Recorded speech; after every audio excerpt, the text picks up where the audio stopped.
అంటే మరి వీళ్ళందరూ ఒకటై ఒకవేళ ఏదన్నా అందులో మనం అందరం చేస్తారా అనుకోరు కానీ ఒకవేళ ఏదన్నా పొరపాటున ఆవేశంతో వేసేస్తే ఇప్పుడు చూశారు మీరు తెహ్రాన్ లో ఇప్పుడు చేస్తున్నటువంటి యుద్ధంలో ఇరాన్ కి అన్ని మిసైల్స్ ఉన్నాయి. ఆ మిసైల్స్ లో ఇప్పటికీ ఒక్క ఇజ్రాయెల్ మిలిటరీ టార్గెట్ ఒక్కదాన్ని కూడా బ్లాస్ట్ చేయలేదు.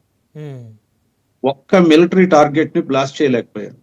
మరి వాళ్ళు చేసింది ఏంటి? కేవలం సివిలియన్స్, హాస్పిటల్స్ లేదా స్కూల్స్. ఇవాళ బెనాయ్ బరాక్ లో స్కూల్స్ మీద వేశారు, చిన్నపిల్లలు చదువుకునే స్కూల్స్ మీద. ఇప్పుడు ఇలాంటి ఇర్రెస్పాన్సిబుల్ రెజిమ్స్, ఒక డెమోక్రటిక్ కంట్రీ చేతిలో ఆయుధం ఉంటే అపోజిషన్ ఉంటుంది, ఇండియా చేతిలో ఒక ఆయుధం ఉంటే అపోజిషన్ ఉంటుంది. అలాగే ఒక డెమోక్రటిక్ కంట్రీకి కొన్ని చెక్స్ అండ్ బ్యాలెన్సెస్ ఉంటాయి, రెజిమ్స్ కు ఉండవండి. అది వన్ మ్యాన్ షో. అది ఆయన ఏం చెప్తే అది చేయాల్సిందే.